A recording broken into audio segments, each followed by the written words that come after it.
In 1986, my brother Tim was a student at Texas Tech University, a returning student.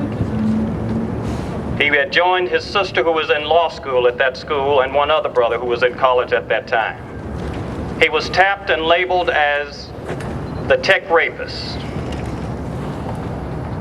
He was later convicted by a so-called jury of his peers. He spent 13 years in the Texas prison system, steadfastly denying that he was not guilty of that crime. He always said, "I didn't do it." But his sister at that same school, a law student, wanted to transfer. And she wrote him a letter at Tennessee Colony, Texas, to the Beto unit, saying, "I want to transfer." He responded as the big brother that he always was, "Do not leave Texas Law School. I still believe in the justice system, even though it does not believe in me. In the state of Texas, we have an addiction to convictions. Damn the H1N1. We have a convict one, kill one, put them away one." This year, 2009, the Innocence Project of Texas took on a case that no other attorney in this state or this country wanted to hear about, a dead man dying in prison. But Jeff Blackburn and the Innocence Project of Texas said, "There's something here." DNA test was done. That came back that the actual rapist was a man named Jerry Wayne Johnson, who the Lubbock Police Department had in their custody at the same time Tim was convicted. He's currently serving 2 life sentences for aggravated rape at the same time. There isn't but one way to prove whether or not a man is innocent who has already been convicted. Tim, even though the DNA test came back, the district courts did not want to exonerate a deceased man. They said they didn't know how, but they damn sure knew how to put him there. All right, come on now. So we appealed. We filed a little known part of the Texas Judicial Code that is called a court of inquiry. The Forensic Sciences Commission cannot clear Cameron Todd Willingham's name. A committee can't do it, but a court of inquiry can. That's how we cleared Tim Cole's name. Right here, a few blocks away, in the 299th District Court on February 8, 2009, Judge Charlie Baird declared him innocent, wrongfully convicted. But we didn't stop there. Ironically, in 1986, I was a student here at the University of Texas, and I worked right here on this 3rd floor for a house member. Some of those people I met then, I told my brother's story when he was very much alive. Some listened, most did not. But I said, I'll be back. In 2009, we came back to the legislature, and they finally admitted that the first person in the state of Texas history, an innocent man had died in prison. A veteran, a college student with no criminal record. It could happen to him, it'll happen to you. That's right. Yeah. But I didn't stop there. We demanded a meeting with Governor Perry, and he acquiesced. And Governor Perry said, if a bill gets here with Tim Cole's name on it, I'll sign it.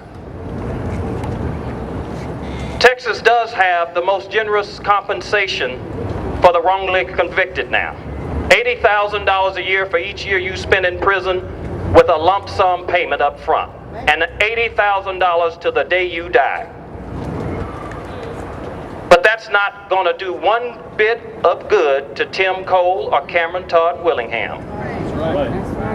They won't get to spend any of that money.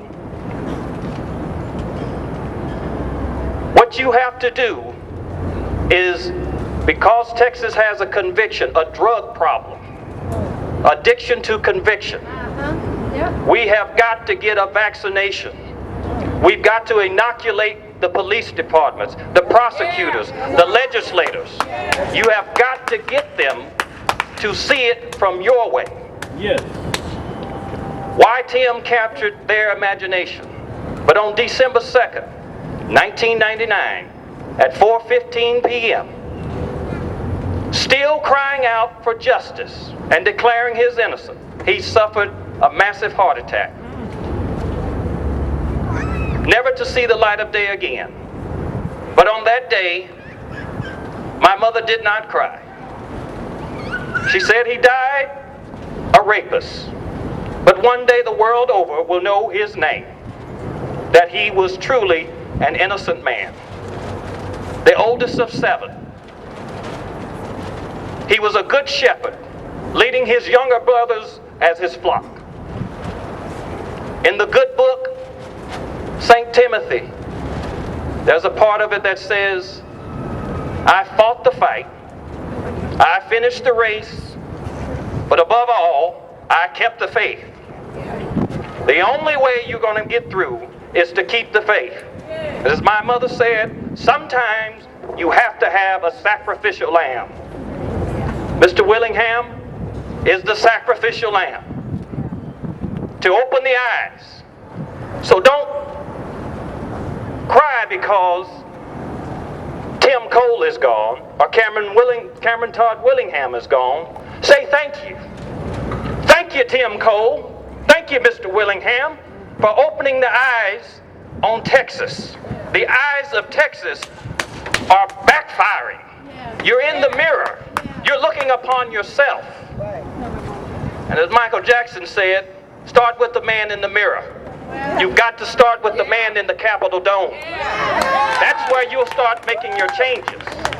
But don't you surrender and don't you give up. Suffering breeds character and character breeds faith. And above all, hold on to your faith.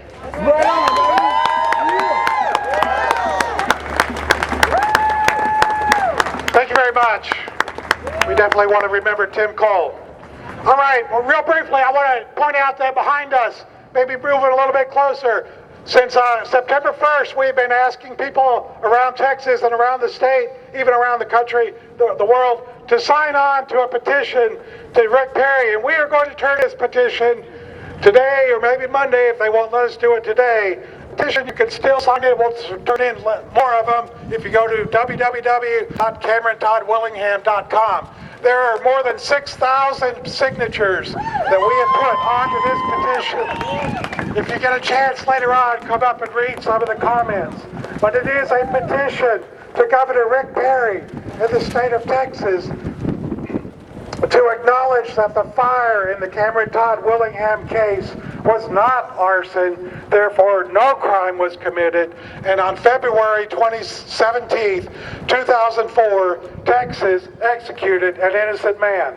Governor Perry, you have the responsibility to take action to ensure that Texas does not execute another innocent person. As governor of this state, you have the duty to actively pursue and repair the flaws of a broken system. The Texas system of carrying out executions must be suspended. Governor Perry, you should appoint a balanced and independent commission to examine all aspects of the Texas death penalty system to determine what went wrong in the Willingham case and how to prevent the execution of innocent people. Of course, we out here know how to prevent the execution of innocent people. How do we do it? Abolish execution! Abolish the death penalty. That's how you prevent the execution of innocent people.